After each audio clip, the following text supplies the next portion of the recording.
We'll go ahead and get started here. I'd like to say hello to everybody. Thanks for attending our La Plata Democrats Club Luncheon. The goal of the club is to bring together all Democrats, from the most conservative to the most progressive, to celebrate our shared values, appreciate who we are, and to work together to put more Democrats in office.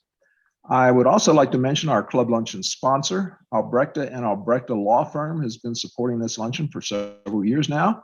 So if you need legal help, please think about Albrecht and Albrecht. Our program today will feature two speakers, Tony Vicari, the aviation director at the Durango La Plata County Airport, and Dan Harms, vice president at La Plata Electric Association. So just for a little administrative stuff here, everyone is asked to stay muted except for the speakers, myself, and Kathy Devine and Karen Pontius, who will be handling questions. So if you want to submit a question during the luncheon, please use the chat feature on Zoom.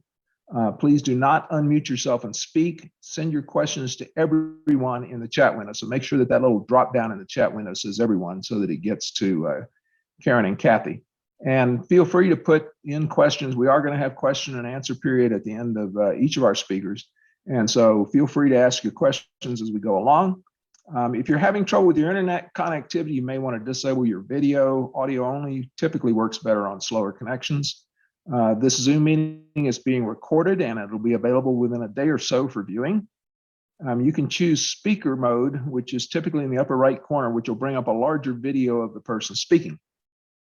And I'd also like to encourage everyone to donate to the La Plata County Dems in this election year. Monthly donations are particularly appreciated, and you can set those up on ActBlue. Monthly donations make it easy for you to give to the party with relatively little pain. This is our fourth Club Luncheon for 2022. The Club Luncheon Committee is working hard to bring some great programs for this year. We do not have details about our June luncheon yet, but we'll let you know shortly. If anyone has any other announcements to make, please enter something in the chat window and we'll recognize you at the end of the luncheon. So our first speaker, Tony Vicari, is the aviation director at the Durango La Plata County Airport, DRO, in Durango, Colorado. He was appointed to lead the airport in 2017, and he's responsible for the overall management, safety, and operations at DRO. Some of his key areas of responsibility include air service development, capital planning, budget management, grant administration, and directing a staff of 27 talented and dedicated employees. Prior to his current role, Tony's aviation career included positions with Delta Airlines and the Capital Region International Airport in Lansing, Michigan. He also served as the operations manager at DRO from 2014 to 2016 and as its interim director from 2016 to 2017. For full disclosure, I should mention here that I currently serve on the Airport Advisory Commission, which acts somewhat like a board of directors for the airport, making recommendations to the city and county. So please welcome Tony Vicari.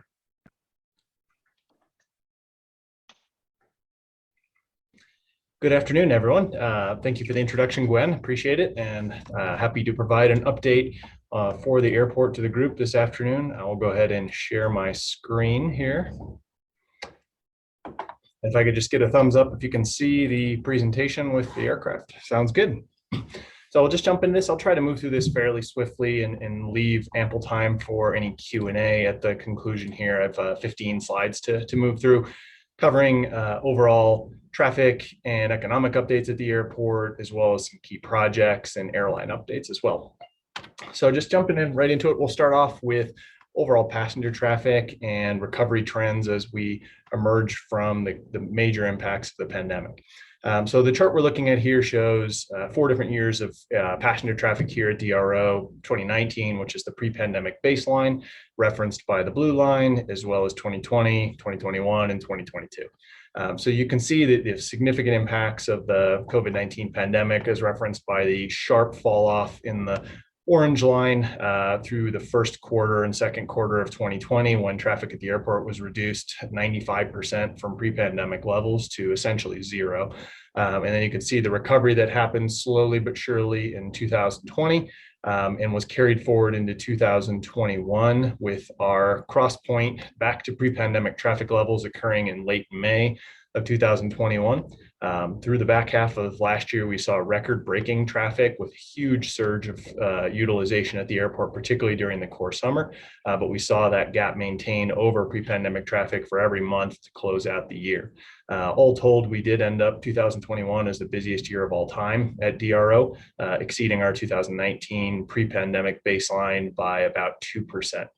So far in the first quarter of 2022, we've seen our traffic essentially stabilize in close to the 2019 pre-pandemic baseline. Looking a little bit closer on Durango as opposed to the offset on the US average recovery from the pandemic, we can see a major differentiation here. So the orange line is the daily TSA throughput counts as a percentage of pre-pandemic traffic.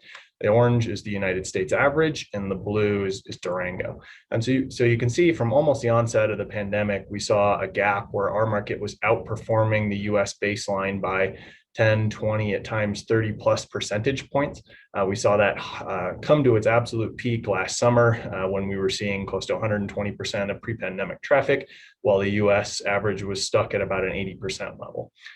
As we get more close to the current time, we do see a pretty significant dip in traffic in our local utilization in the first month and a half of 2022 that was primarily driven by Omicron impacts with massive flight cancellations, flight crew shortages, et cetera, that impacted regional markets such as ours pretty severely. Since that time, we've seen a little bit of volatility in traffic, but an overall recovery back above our pre-pandemic baseline. When we look at what the airport's forecast is for the rest of the year relative to passenger traffic, you can see a chart here that shows our anticipated monthly traffic relative to, again, that 2019 pre-pandemic baseline. So coming into the year, we had forecast some weakness in first quarter traffic, primarily due to expectations that we might see some pop and surge in Omicron, not Omicron, but COVID-19 impacts, which did indeed play out through the Omicron variant. And we're forecasting some uptick in travel, particularly starting in where we are today, which is May, to shoot back up above our pre-pandemic baseline. However, we are anticipating a more moderated traffic surge this summer and fall, as opposed to that sharp increase that we saw on two charts prior last summer with significant visitation. That's going to be driven, that slightly moderated growth or surge of traffic this summer is going to be driven by a few factors. One, just a continuing spread of pent-up demand nationwide as more people look to markets that are opening up outside of sort of outdoor leisure markets such as Durango, which were leaders in the pandemic recovery, as well as some airline capacity challenges with flight crew limitations throughout the country. You can see this odd decrease here in September of 2021, or 2022 rather, and that forecast decrease is driven fully by a planned 10-day runway closure that I'll be talking about a little bit more in this presentation as we move forward. So just quick update on the airline front. On the right, you can see an updated route map here at Durango that reflects current conditions as carried by the three carriers here at Durango, American, United, and Frontier. And you can see some of the details. So United continues to serve Denver International Airport on a daily basis, currently running 5 daily frequencies, and that'll kick up to 6 in the June timeframe. American continues to serve the Dallas and Phoenix market daily, and Frontier is flying to the Denver route twice a week and will be reestablishing Las Vegas service twice a week starting in early June after a brief departure from that market this spring. Quick touch point on airport finances. So for those that aren't familiar, the airport functions as an enterprise fund of the city of Durango. So the airport is co-owned by both the city of Durango and the Plata County, meaning the underlying assets are fundamentally owned by those two municipal or governmental organizations. However, the airport currently functions as a department of the city of Durango through an intergovernmental agreement between those two entities. And the airport functions exclusively as an enterprise fund, meaning it is solely financially independent and self-sustaining. So the airport does not utilize any local tax funds, property sales, or otherwise to run its operations. The airport generates about $4.5 million a year in revenue currently, and that's driven by user fees and as well as rents and charges that are assessed to the various tenants of the airport on that front. As of year-end 21, unaudited financials, the airport's financial position is quite strong. We have about an $8 million cash balance, which is over 2 years of operating expenses for the airport, and another about $4.5 to $5 million in restricted use funds that are more project eligible funds that I won't dive into the details on. But all told, we have about a $13 million current net cash position at the airport. Very quickly, there's a lot of details here, but just a high level on the recently passed bipartisan infrastructure law and impacts at the airport. So there's a bit of a nuance as it relates to how the infrastructure law will affect aviation. There are multiple pots of money, but I'll just focus real quickly on two that you can see them referenced by the red circles below. The first pot that's available to airports nationwide is referred to as airport infrastructure, which is a pretty straightforward program. It's an allocated funding program that lines out funding over the next 5 fiscal years, starting in the current federal fiscal year 22 through 26. And there's an allocated number that's going to be outlaid to every commercial service airport in the country based on traffic levels. So the busier you are, the more funds that are directed to you through the bill law. So in Durango's case, the current federal fiscal year 22 funding has been announced at about $1.9 million that'll be eligible for projects at the airport. And we anticipate a similar number that'll ebb and flow a little bit over the preceding 5 years, but not dramatically likely unless there's a huge shift in our employment levels, which is not anticipated.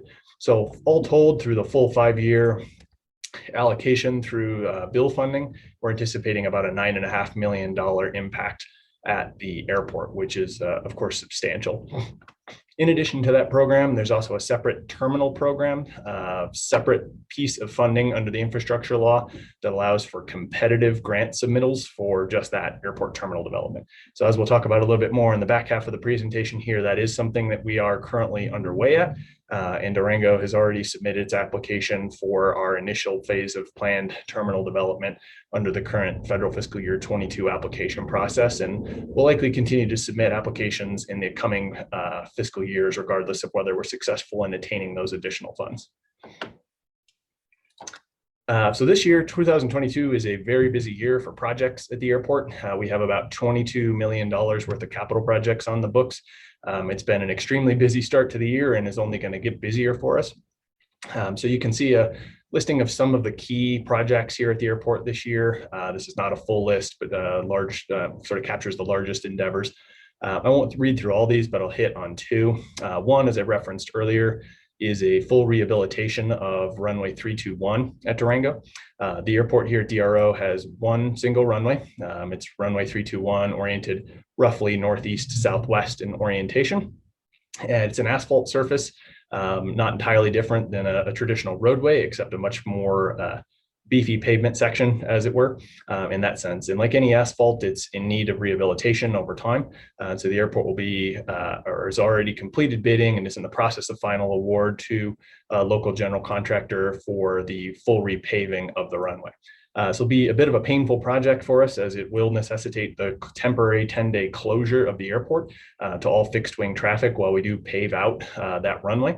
This will be a major project. It's about a $12.5 million project for the airport that'll be consist of 24/7 paving operations for that 10-day period and a race to get the airport back open as soon as practical on that end. So it's a major project. The planned runway closure dates for that start just after Labor Day in September, from the 7th through the 16th. We've worked with our airline partners for about 7 to 8 months at this point already, blacking out those dates on reservation schedules and noticing those to the public as well, to understand that alternate airports will need to be utilized through that closure period.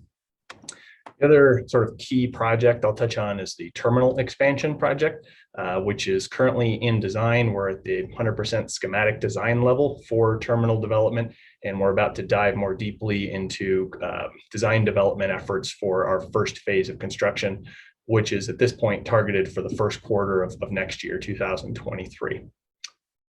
So to that end, I'll just share a couple of slides here relative to what that project looks like. So the terminal expansion design efforts here in Durango center upon an expansion and renovation of the existing facility as it lies today. So just for a quick orientation here, this sort of red line that is outlining part of the diagram, as you can see, is the facilities as they stand today. and everything outside that line is planned as future expansion for the airport, as well as renovation within those interior spaces. What you're looking at here is more of a full build out type of perspective. This is a long range plan and is not something that you're going to see overnight in terms of this full level of development. The intention is to deliver phased development over time in a way that can be managed by the airport, have limited interruptions to operations, and can be incrementally funded or financed through airport revenue streams. So breaking it down real quick, just running through what our current planned phases of expansion are. The first one we refer to as phase 1A, which you can see on the screen here. It's a more targeted, smaller project. It's going to be about a $5.5 million development project, which is principally focused on expanding airline gate and seating area post-screening checkpoint. So for orientation, for those that are familiar with the building, you can see the existing TSA screening checkpoint here on the left side of the diagram, as well as the general seating area and gate area for both United and Frontier as it stands today. So this project is looking to add an entirely new adjacent gate and seating area, as well as post-screening concessions, food and beverage opportunities, expanded restrooms, as well as ancillary facilities associated. And we also have some additional relocation of utilities that are intended to essentially lead us up and prime us to future phases of expansion. This project, as I stated earlier, is intended to commence in the first quarter of 2023 if all goes to plan. And then the bigger, more sweeping impact for us comes behind that in phase 1B.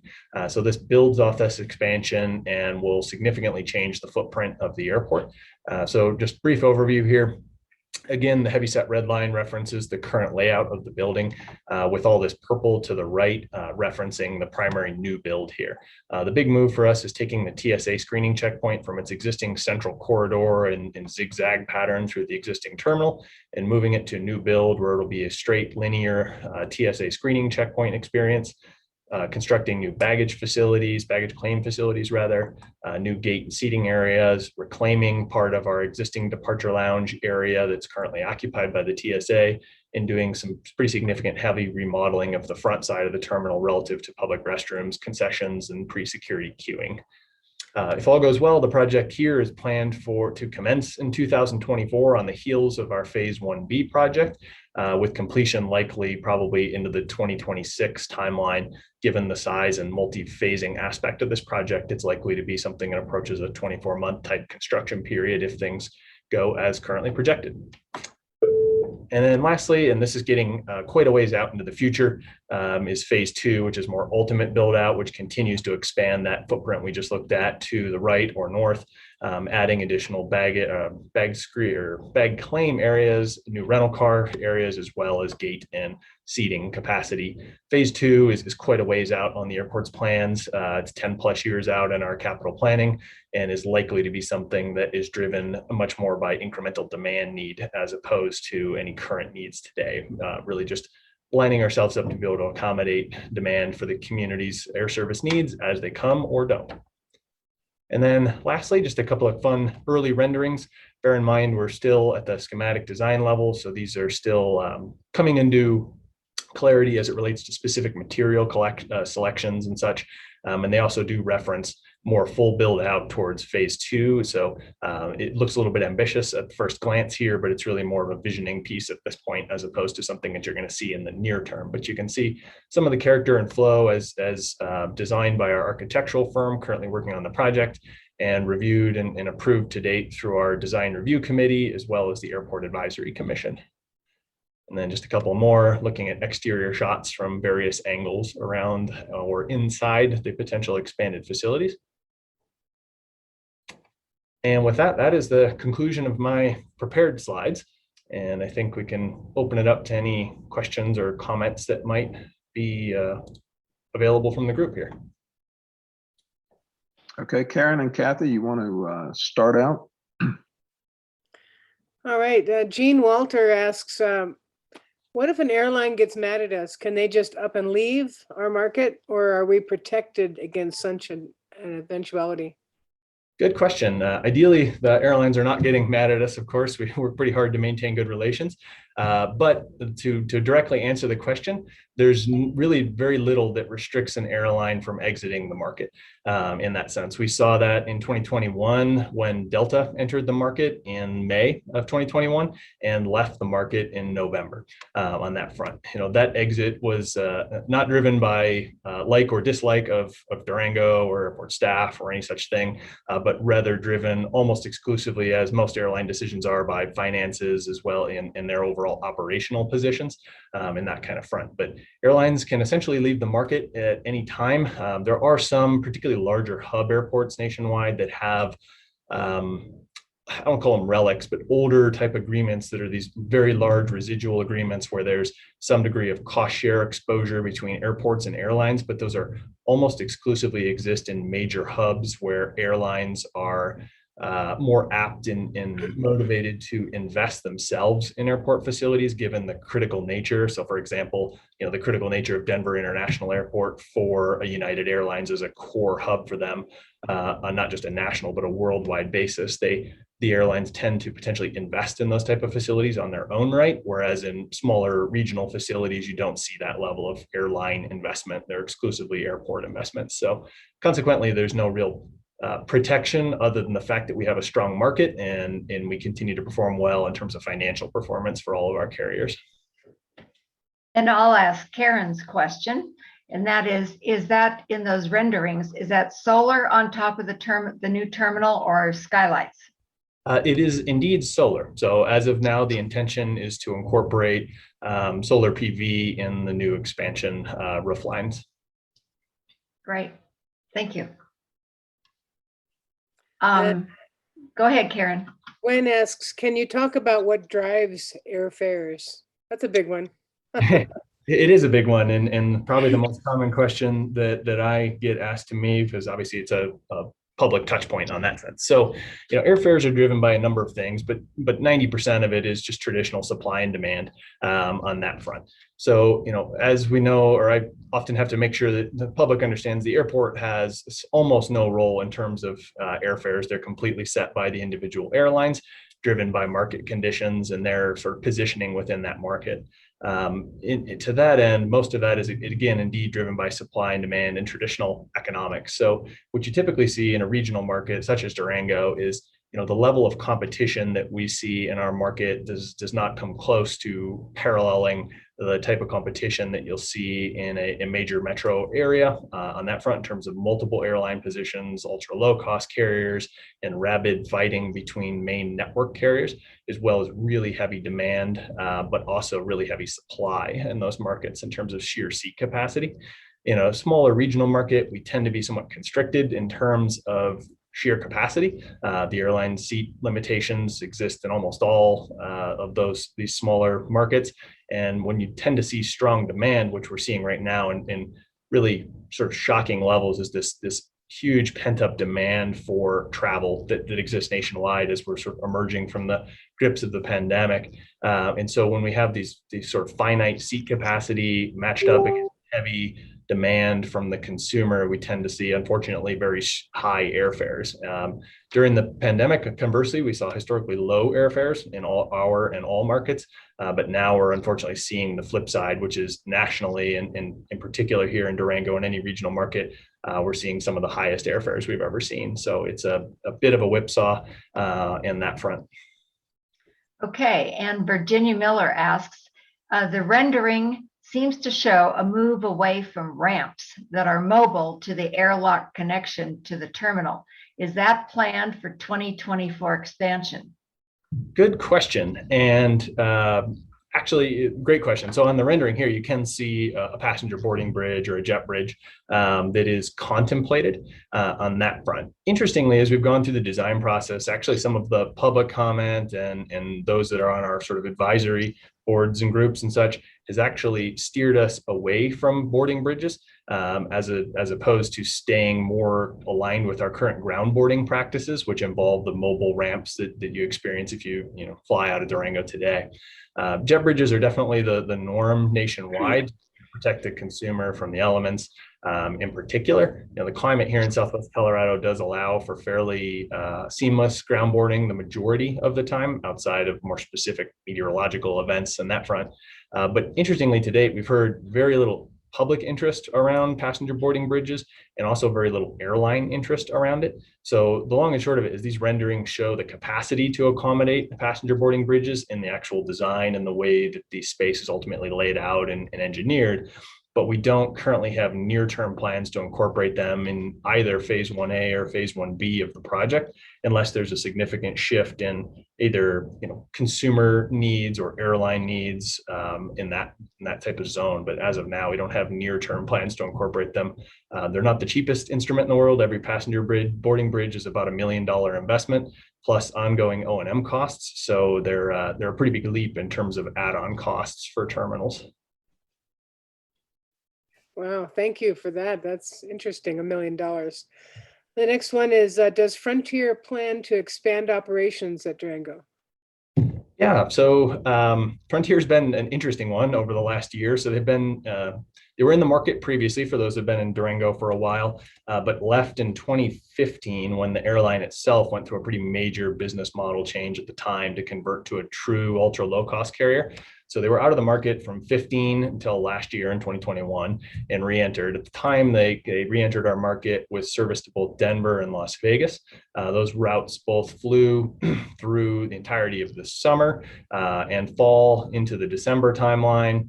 And then the Denver route dropped off for a short period for essentially a winter break, which is not so uncommon for ultra low cost carriers, as they tend to drop out of markets temporarily during low season when that demand is a little bit lower. But then during that time, they made the decision to exit Las Vegas, citing lack of demand, and then subsequently bring Denver back early. And then they summarily decided to do trial Dallas service to compete with American this summer. And then most recently reversed that decision, exited before they even started the Dallas market, and announced starting Las Vegas in June. So it's been an interesting meandering path, I will say, with Frontier. It's a bit unusual for airlines to make that many little hopscotch moves. A little more common with the ultra low cost carriers, who tend to be very nimble and trying to find specific demand to specific locations and really zero in on that. As of now, we don't have any indications from Frontier they planned to expand beyond the Denver, Vegas footprint. However, given their interest this year in the Dallas market, I wouldn't rule that out as something they do at least some trial service on in the future, particularly as their fleet availability increases. Beyond that, I don't think we're going to see any major near-term Frontier expansions. Just given just the sheer size of the market here has its own limitations, and I don't think you're going to see anything too near term beyond those routes. Okay, and the next question is, could you say a word about the capacity of the passenger parking area and any plans, I assume, for expansion on that?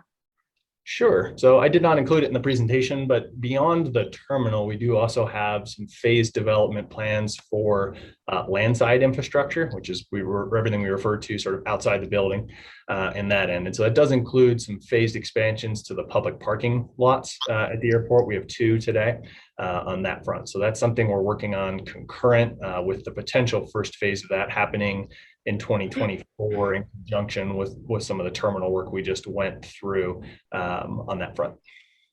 Great, thank you.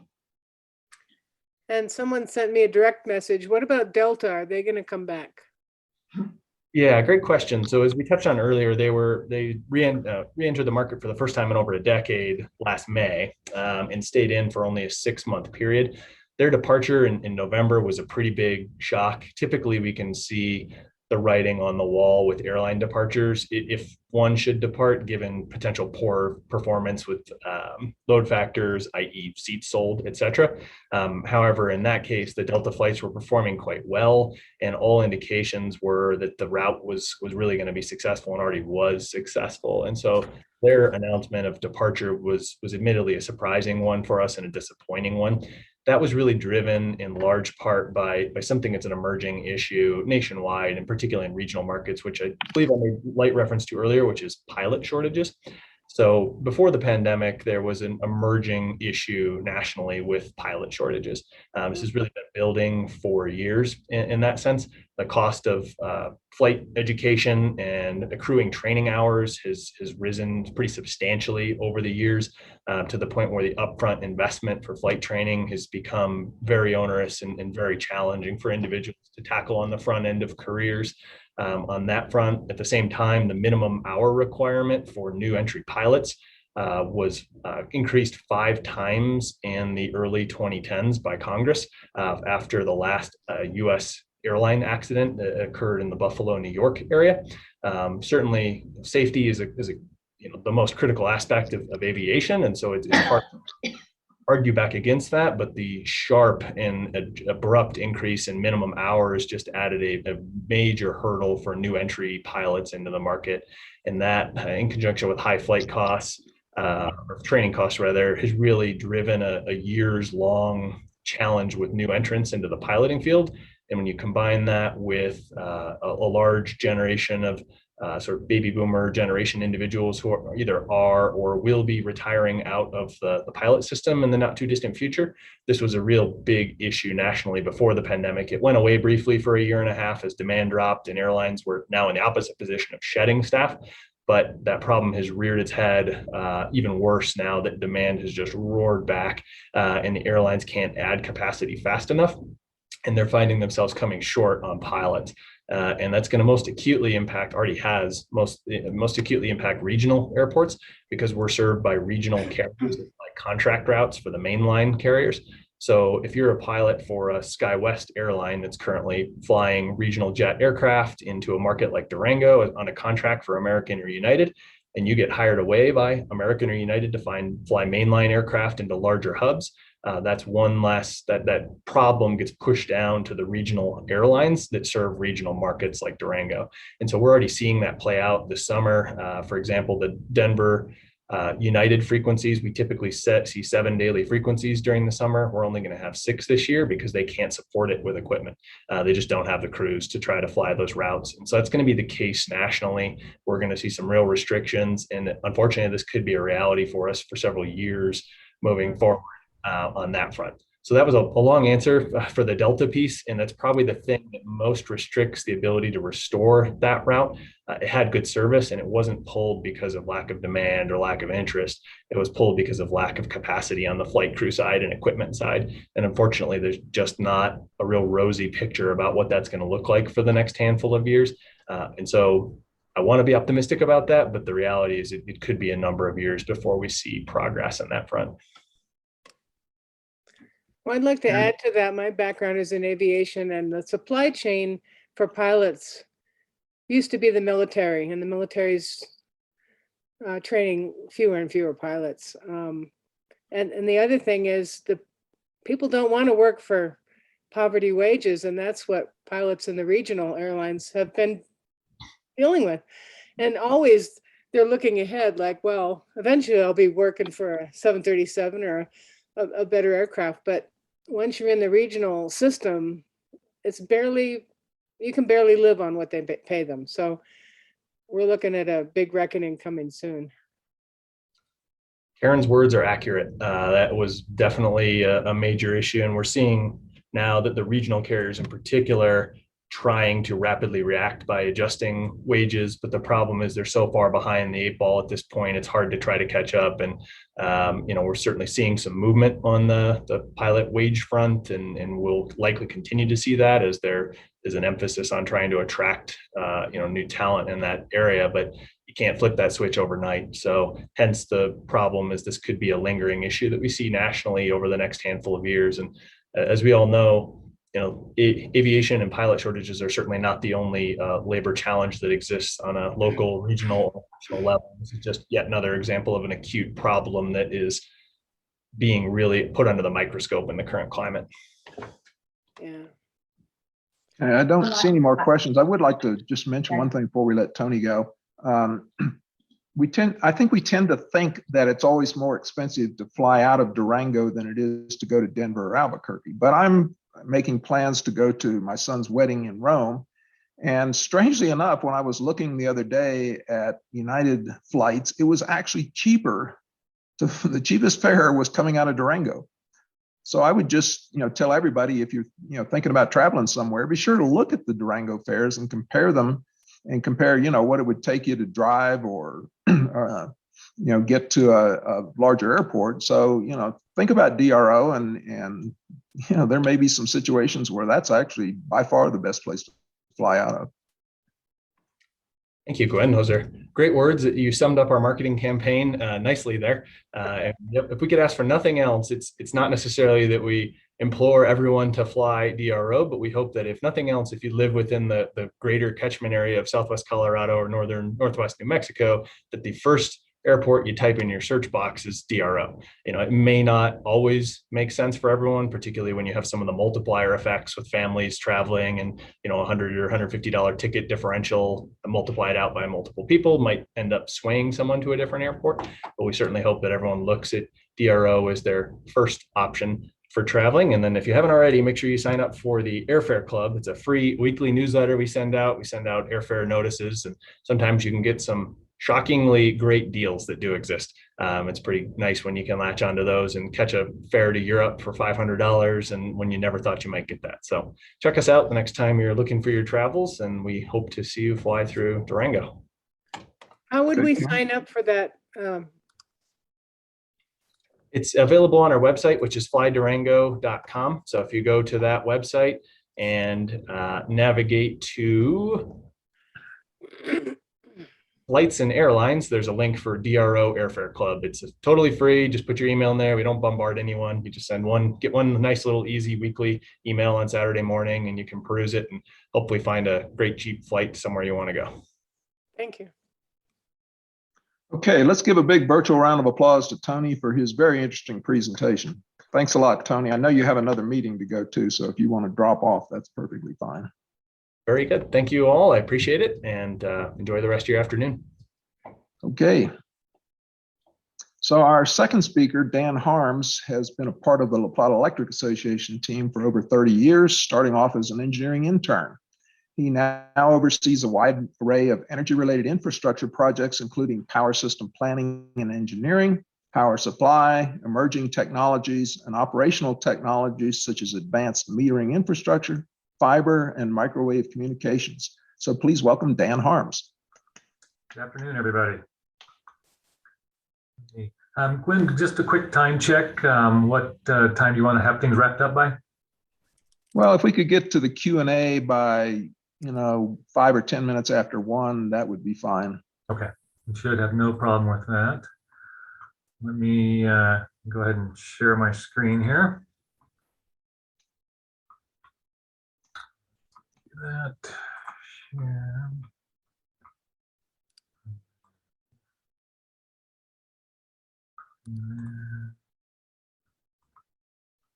Okay, are you seeing the full presentation mode there now? Yeah, now we are. Okay, perfect. So if some of you have been to the Green Business Roundtable last month or joined some of our town hall meetings, some of this information you may have seen some of this before, but hopefully we can get into some more of the details here. We learn new pieces to our power supply puzzle every day as we go forward, and a little more clarity as we go on. But as Gwen said, I'm Dan Harms, Executive Vice President of Grid Solutions at La Plata Electric, and just here today to tell you about our path forward for our carbon-free power supply and the things that we're doing to try to accomplish our carbon goals and for our community here. So I'm going to start off with a slide that my marketing team would probably be quite upset if they actually saw me using this little graphic here, but I think it serves the point that I'm trying to get through, which is it just sort of shows how the power system works. And what I'm really trying to demonstrate here is this red dotted line sort of separates the bulk electric system from La Plata Electric's grid down here. And the bulk electric system they're operated differently. Much of the bulk system is looped together so that any one line could have a problem and go out of service, and the flow of electricity still occurs. And that's a very reliable system. It's the largest machine in the world, is the electric power grid. And all of the Western United States is all interconnected. All the Eastern United States is all interconnected. Then you have Texas all by itself. They're their own grid. That's a whole other story. But and so when you have that system that's laid out in this very reliable looped configuration, then that's where you're putting a lot of the major power plants that feed into that, because they know that I can make a good investment in a power plant and make sure that that power gets to where it needs to go in case one line goes out of commission.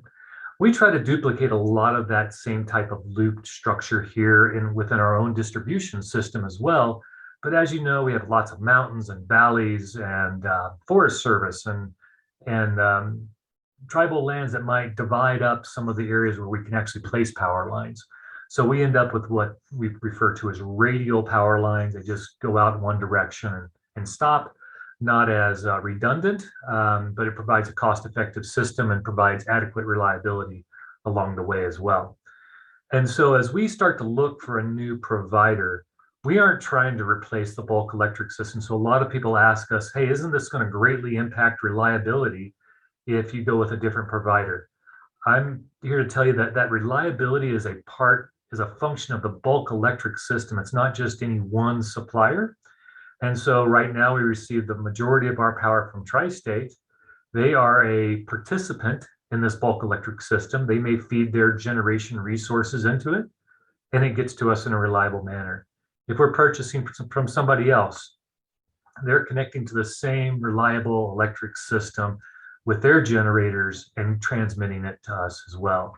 Then there's ownerships of transmission paths that get a little complicated there, but that's essentially how it works. So when we're looking for power supplies that have a less of a intensive carbon footprint and replacing something that's no longer Tri-State, that's what we're doing, looking for other generators that feed into that grid. And that's part of it. La Plata Electric is somewhat unique in that we do own some of our good portion of our sub-transmission system as well. And so the other thing that we're looking to do is to add our own solar arrays that will feed into our more localized system here as well. And that provides, local opportunities, local revenues, keeping things here. It may not have the economies of scale that some of the larger systems have, but it has a purpose and a place for it regardless. And so I'm going to hit on both of these aspects a little bit in this presentation. Show you how both those complement each other and fit into the puzzle that we're working with there. When you look at La Plata Electric from a grid perspective, this is how we look in that electrical world. I'm sorry, and I'm an engineer. You might see a few graphs and charts today, but so this is what La Plata Electric's load profile looks like over a 1-year period. This is kilowatts. There's 1,000 kilowatts and a megawatt. So we often refer to ourselves in about that 140 to 150 megawatt size of a utility. Of course, like Excel Energy, PG&E are magnitudes greater than this, but we serve La Plata and Archuleta counties. And so this is the total load between those two counties. Now you're seeing a lot of movements up and down that goes on every day, but you'll also see some seasonal variation here. We are very unique relative to most utilities in that we're a winter peaking utility. You'll see that these highest load points are in the winter time because we have a lot more heating demand than we do air conditioning demand. You'll see our lowest usage levels are in the spring and in the fall. And there's a bit of a bump here in the summertime with air conditioning load that's becoming actually more and more prevalent on our system every day. I don't think there's a whole lot of new construction that goes in today without some form of air conditioning there. So I'm going to dig into, that's La Plata Electric, dig into a little more about, you've probably heard our endeavors on a partial power supply option that we're looking towards. And we've evaluated lots of options over the year. Our board has had a 3-pronged strategy, one being working with Tri-State, one looking at a partial exit from Tri-State where we can gain the ability to supply more of our own power, and then the third option being a full buyout of Tri-State. All those options are still on the table, but we've decided that this partial supply option has particular merit that's worth pursuing at this point. We aren't writing any of the others off, but this is an opportunity that we can capture on today that will get us a good way down the road and help us diversify our portfolio. So what I'm trying to show in this graphic here is this is now zoomed into a 1-month period of La Plata Electric's usage, and I chose the month of August to show on this example here.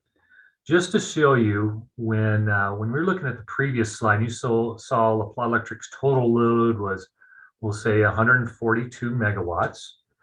The new tri-state partial supply option allows us to self-supply half of the capacity. And there's a subtle variation in capacity and energy that we'll get into here in maybe just a little bit. But what that allows us to do is to take and supply 71 megawatts of our own power. Now you'll see what the way the nuances of this work is that I can say, I want to self-supply 71 megawatts 24/7 all the time. And Tri-State, I'll buy the remainder from you. Now, in a month like August, when our loads are a little bit lower, it's quite obvious that this blue box is much larger than the green. So we're actually self-supplying 71 megawatts 24/7, as opposed to the remaining 50 megawatts that come up and down as time goes on. So even though this power supply agreement is crafted to be us self-supplying 50%, really we get more kilowatt hours of energy that we can self-supply than that. It's closer to 2/3 of our energy that we can self-supply, just because that can run 24/7.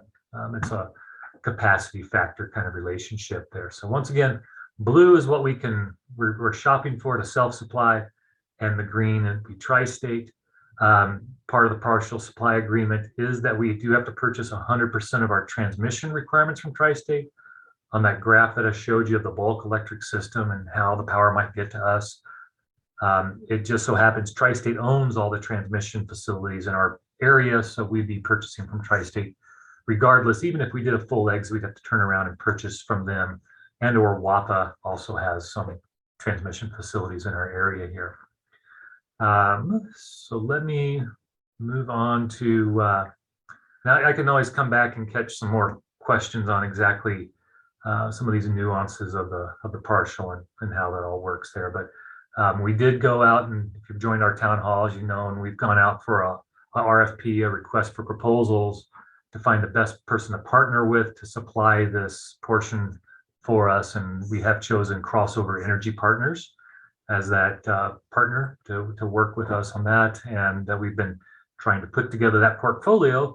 And we'll talk about how are we going to get this nice, smooth block of power out of here real soon.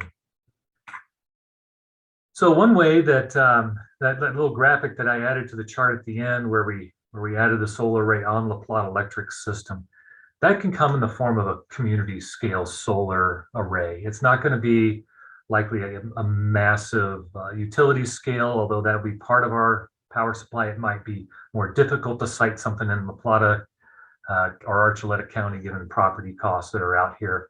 But we can definitely have room to put some what we're calling community scale solar.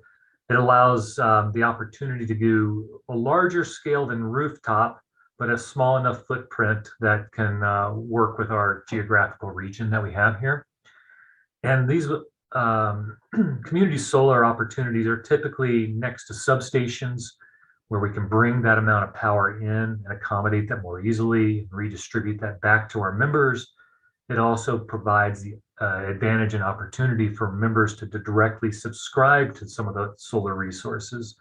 You know, maybe in the end, or by 2030, we're 80% renewable, but somebody could want to say they're 100% renewable, so they can buy additional subscriptions out of a local community solar garden and possibly achieve that goal that they're looking for there. And just to give you a little more of a graphic on what that looks like on once again a chart that I love so much. This is now zoomed into just a 1-day, 24-hour period here. The blue line represents the load that we have at one of our substations. This is actually an actual snapshot.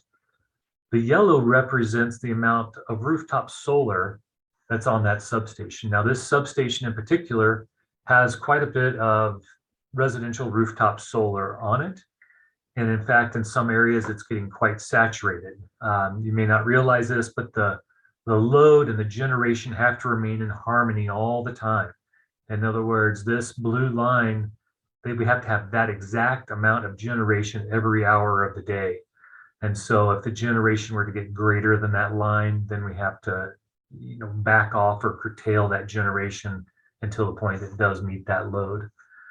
So when you're looking at a substation level, obviously there's some more opportunity here to add solar, even though this particular substation, I said, has quite a bit, and where it's not, it may be people that aren't interested in putting it in. That provides us a great opportunity to come and add some additional solar at the substation if there's the land available to fill in that gap to reach that minimum amount at least, where we can do that without having to compensate with energy storage, the added expense of that. So that's one of the advantages of the community scale solar. And recently, La Plata Electric has acquired some property. This is what we call our Sunnyside substation. And if you've gone south on Highway 550, there are some curves in the road where you might see Sunnyside School. We have a substation nearby there. We recently just acquired this piece of property right here, which is ideally situated for us to integrate some solar on that property into our substation there. We currently have recently, I mentioned that three-pronged approach to our power supply, where one prong we were working with Tri-State. Well, one of the fruits that came to bear from that is that Tri-State did, we did acquire an additional 2 megawatts of capacity, as long as it's a community solar garden that we got the freedom to put in from Tri-State. We're working in collaboration with Fort Lewis College on this project to try to intertie that with their solar park research facility.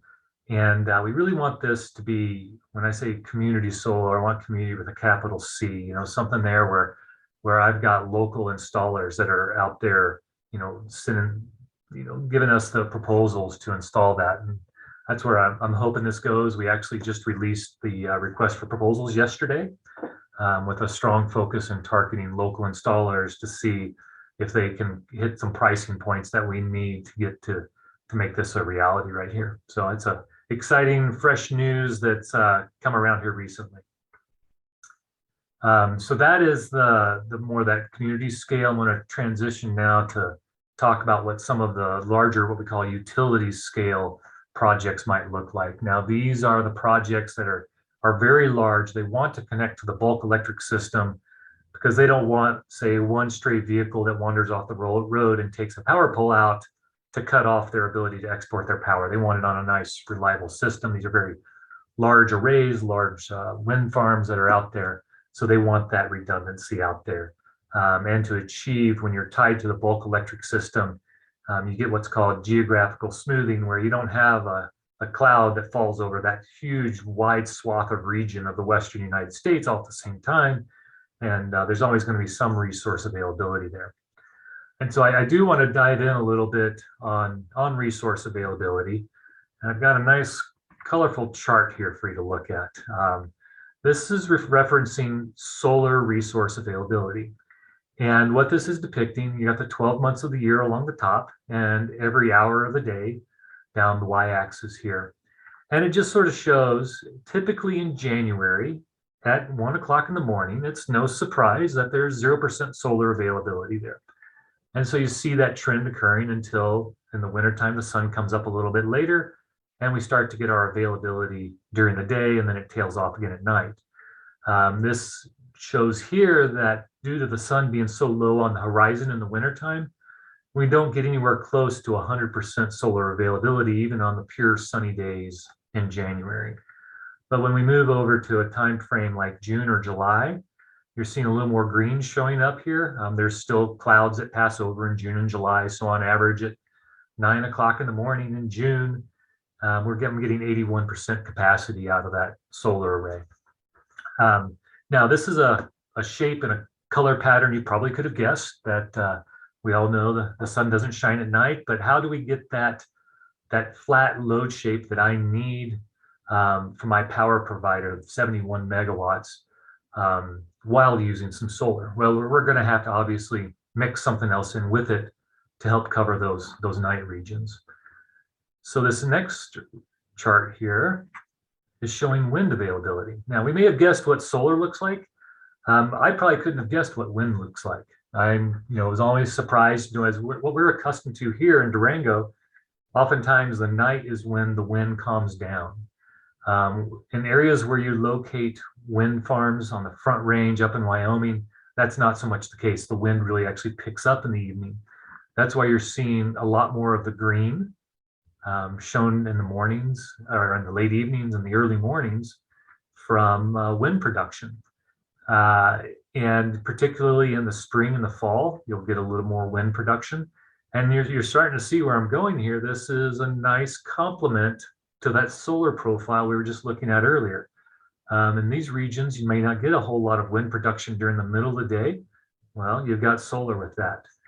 And it just so happens if you were to, try to mix these up in the right ratio is what amount of wind, what amount of solar would really suit us the best. Here's a chart blending a couple of things together with 3 parts wind, 2 parts solar. Maybe that's a good mix for us. Now we're starting to see that we're really starting to cover a lot more green on this chart and meeting our needs of what that looks like here. And so that mix of things, although not 100% across every hour of every month, starts to cover things a little bit more. Let's dig into maybe what one particular day looks like. The blue line represents the load of all of La Plata Electric combined now.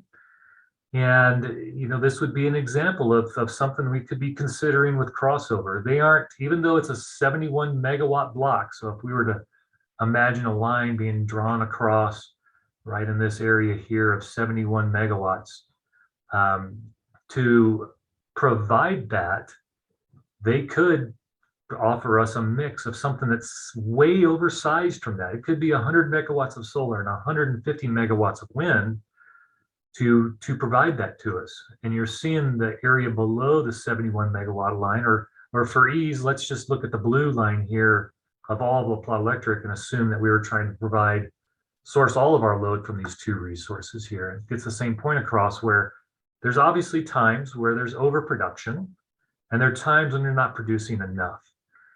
We've used 2 of the most common renewable resources in the market today, a good portion of wind, a good portion of solar, to try to fill those gaps in. And so what would happen today when you have these times of excess is not everybody is doing this right now. Our neighbors, Empire Electric, or to the north of San Miguel, or to the south, City of Farmington, may not have the same renewable goals. When we have excess, they would have the load to absorb that.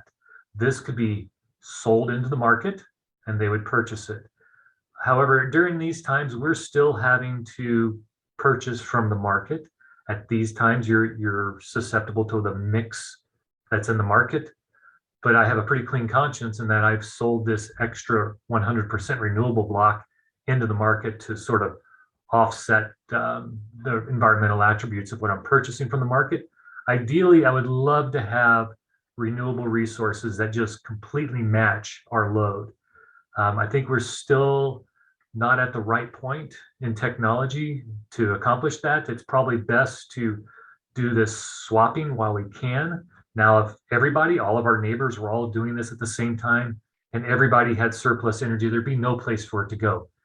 At that point, that's when you really have to be looking at the energy storage aspects of things and start thinking about batteries as a common energy storage. But there's also hydrogen technologies. Maybe at these times of surplus generation, you're using that electricity to break water apart into oxygen and hydrogen and store the hydrogen. Not a super efficient process at this point, but it has some potential coming up in the future. There's also new battery technologies coming around all the time. I really encourage you to look at a company called Form Energy, and they are creating what's called an iron air battery. One of the issues with current lithium ion battery are, of course, some of the rare earth minerals that are in them, and lithium isn't exactly the cleanest thing to be mining all the time either. So you get to iron and air, now you've got 2 very abundant, clean resources. The basic technology is you're rusting something and you're unrusting something. And don't ask me how it works. It gets above my realm of knowledge, but somehow that process can store energy in the process as well. So we're really excited about that potential. Right now, those batteries cost a 20th of the price of current lithium ion. Not as commercially available. Still working out some of the kinks, and I've heard promising technologies like this many times through my career. So I'll believe it when I see it that they're all commercially available, but looking forward to seeing that come through. So in the end, we have our goal, our target to reduce our carbon footprint from what we were at in 2018 by 50%. So the halfway mark on this green bar right here is where this green or this gray line lies. And we want to do that by the year 2030. And I think we're well on track with that with our current plan. Right now, we're still purchasing from Tri-State. Things are coming down slowly as they add more renewables to their portfolio. But the big jump we see coming in 2024 when we can transition, like I said, closer to 2/3 of our load possibly over to crossover energy. They'll be providing us what's very close to an 80% renewable portfolio. And so as we saw, there's still gaps, even if they were to oversize things, that they'll still have to purchase from the market. The market is a mix of power. There's some renewables on it, and there's some traditional thermal resources on there as well that will be part of that mix. So good drop there. And then, the assumption is that if you look at Tri-State's responsible energy plan, as they head to be an 80% renewable by the year 2030 as well, gets us down to a very low level here in the future on the outset of 2030. So exciting stuff coming there. I think we're on a good trajectory and a good path. And Gwen, I think I hit about 5 minutes after, so we're ready for some questions now. Okay. All right. I'll ask the first one. Will these wonderful charts be available on the LPEA website? I don't know if I've got all of those on there. We are trying to get that projection of the carbon profile on there. Some of these are things I just threw together just for this presentation here, so none of it's out there yet, but can be. Great, thank you. All Karen, right. I missed the first question. Anita asks, are you having issues with excess rooftop solar? I think what she means is individual places, Yeah. because Durango has what, 2% rooftop solar or something? No, I'd say we're well over 2%. From a residential aspect, I'd say about 1 in 10 homes are deploying solar on the roofs. And so there are areas that are getting very close to that. I talk about how it has to be in harmony. When you just have one solar array there, and when the primary load of a residential customer occurs in the morning and the evening, but the production of the solar happens in the middle of the day, what's having to go on at that point is that there's maybe 5 times more generation than there is load in the middle of the day. So that generation goes to the neighboring homes. That works fine as long as there's neighboring homes for it to go to. As those neighbors start to put solar and their neighbors' neighbors start to put solar on, that energy has to flow backwards through the grid further and further to find a home. And that's where some issues start to occur, and the voltage starts to increase as a result of oversupply of generation, and there's not enough load. And then, so what we've done now, and this is working out tremendously well, is that we're now using, and we have been for the last 3 or 4 years now, custom inverter settings. They're actually smart inverters that allow us to put settings in there so that the inverters do the best they can to try to hold the voltage down, even though maybe some generation has exceeded load a little bit. But if it gets to the point where it just can't, manage that, it'll actually start backing down the production on the solar a little bit. So as things fill in, there'll be times where the solar has to back off because there's no load to use the energy that's being generated. Then the decisions have to be made. Well, is it economically or morally worth looking at energy storage and batteries? And maybe some people would say, well, instead of cutting my solar back, instead of just not producing it, I will put that into a battery, and then I'll use that later on. That's great. It's hard sometimes if somebody's only missing out on $50 worth of electric production in a year to justify a $12,000 battery bank. So they have to make that decision on where they want to go with that. So the other part of her question was, do you have specific areas with excess and how are you addressing it? Yeah, particularly Trappers Crossing, the newer phases of Edgemont Ranch, some areas in Fairfield, Pagosa have reached some of those tipping points, and we've been very impressed with what these new inverter settings are able to do. And we used to tell people 3 or 4 years ago, no, you can't put anything more out here because the voltage was getting too high. And we were telling people, no, that's not a pleasant thing to have to tell somebody. Yeah. So now with the new inverter settings, we can say, yes, you can put it in, but just be aware that it might curtail some. And from what we've seen, I would say people are missing out on less than 5% in general. So it's not anything major right now. As if we start hitting 50% saturation, you'll definitely see more curtailment going on.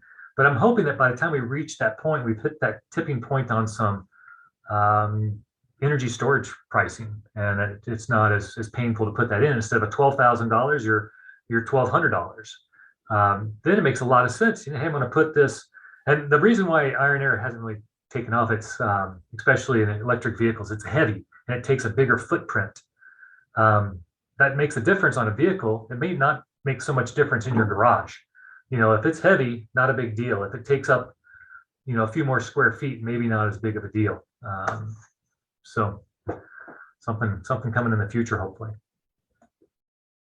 So let me ask a question, Dan. Has LPA considered doing any storage on its own in some of these areas? I would assume that's been talked about. Yeah, we constantly, and especially when it comes time to do a capital project, an enhancement to our system, especially for additional capacity, we always look to see, okay, let's look at all the options. But in some of these areas where it is starting to get more saturated, I have to weigh our options and say, okay, I can spend this much on a battery bank to enable people to put more rooftop solar on, or I could put in an equivalent amount of solar at a fraction of a cost in a community scale garden.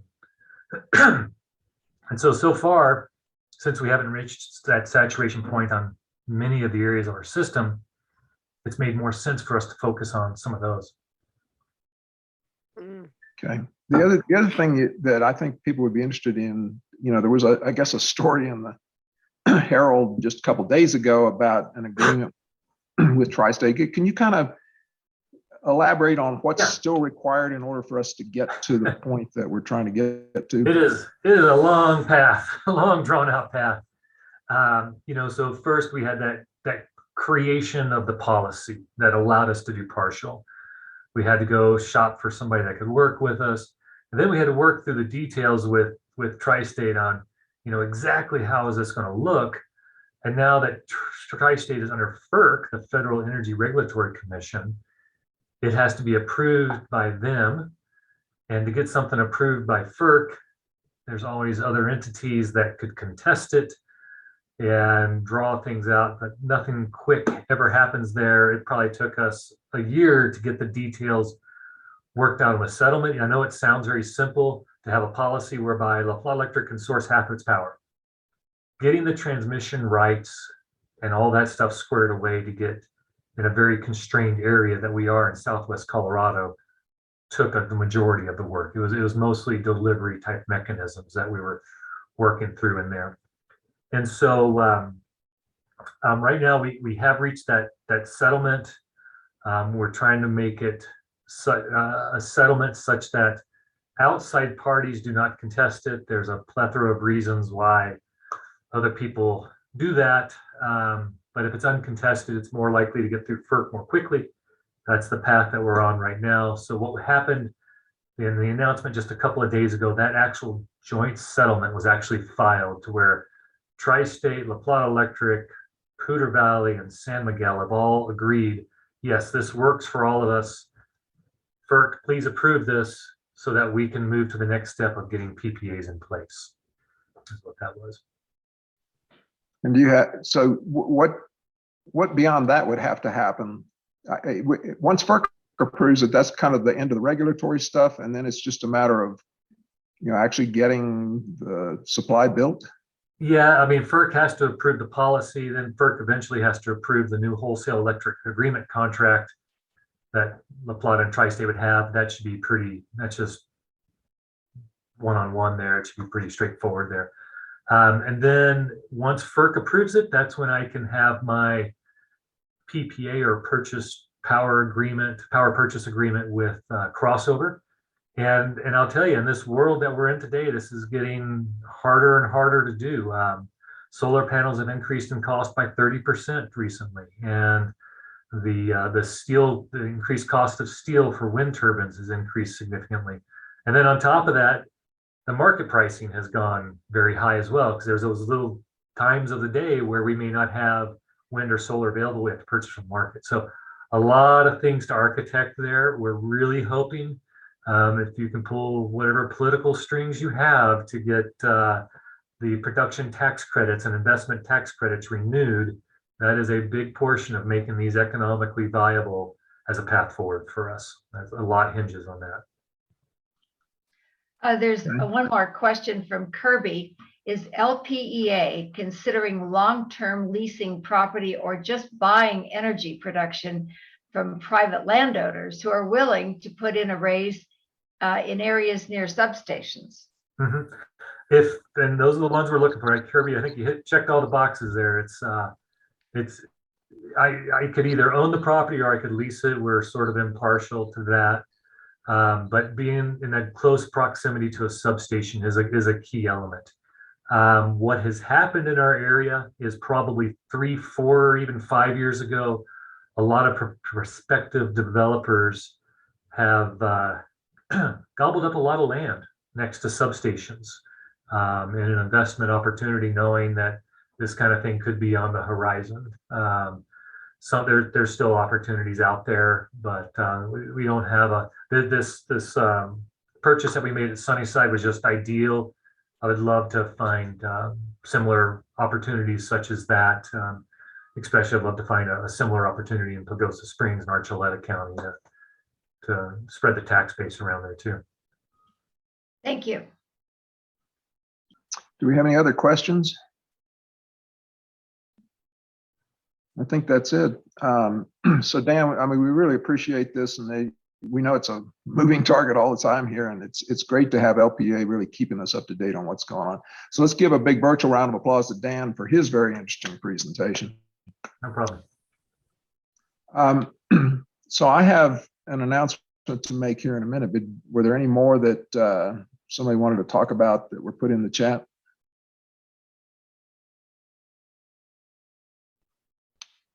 Okay, if not, we've been working on what we're trying to do for next month, and as you probably realize, in the last couple of days, there's been some really controversial things going on, and so we have potentially invited Phil Weiser to come and talk to us next month about this whole abortion Roe v. Wade kind of controversy that's going on. And if we can pull that off, we'll let you know. But I think I've been sort of talking to Ann Markward where we've been going on here, and it looks like that might very well happen. So that would be, I think, incredibly exciting if we could get that. So, it's not definite, but we'll see what happens. Karen, did you want to say something about an announcement? I see you put something in the chat. I put a few things in the chat. We have a bunch of stuff coming on. If people go back in the chat, we've got Wine, Women, and Politics coming up on Sunday, May 22nd, which is a great a chance to see a speaker and donate to the Dem Party. And then we have on the 21st, the day before, Indivisible Durango is going to meet in person for a summit, and all that information's in the chat. And then in June, we have, June 3rd, there's going to be a club lunch. And then June 11th at the library, candidate forum. So we're going to have our, I'm pretty sure it's CD3 only, right? Right, Gwen? So it's Yeah. Congressional District 3, so we'll have the candidates here in person. To have a, it's not really a debate. I think we're going to have a forum set up where they all get to speak, and then we're going to go outside the library and meet them all in person. And then today at 5, meet at Buckley Park if you want to walk to the courthouse to protest the Supreme Court possible imminent decision. And then Kirby is added to contact him if you have interest in deep canvassing. So there are some efforts in town to bridge the gap with left and right and find out what we have in common. And that's, I think that's deep canvassing, unless Kirby wants to add to it. And we're going to try to prepare for the midterms. And he gave his email, but he put too many I's in Kirby, which just it's Kirby. And there's a new group that's coming back up soon. So watch for it. It's called La Plata Civil Dialogue. And we'll either have Zoom calls or in person as things go to try and do that, bridging the gap and finding how do we have in common with people who are, you know, unmovable on certain issues, because there's always something we have in common. Thanks. Okay, and I will try to send out the transcript of the chat when I send out the notification about the recording. I see that Mary Dodd is on, who's the chair of the Montezuma County Democrats. And one of the things that Ann said is if Phil's going to speak to us, he'd like to get as many of the different county parties involved in this thing, and we can push the limit up on the Zoom meeting. So we'll be in touch with you, Mary, and we'll see what we can put together. All right. Thanks to everybody for attending, and we'll have more information on that June luncheon soon. Have a great day. Thanks, Gwen. Bye-bye. Thank you.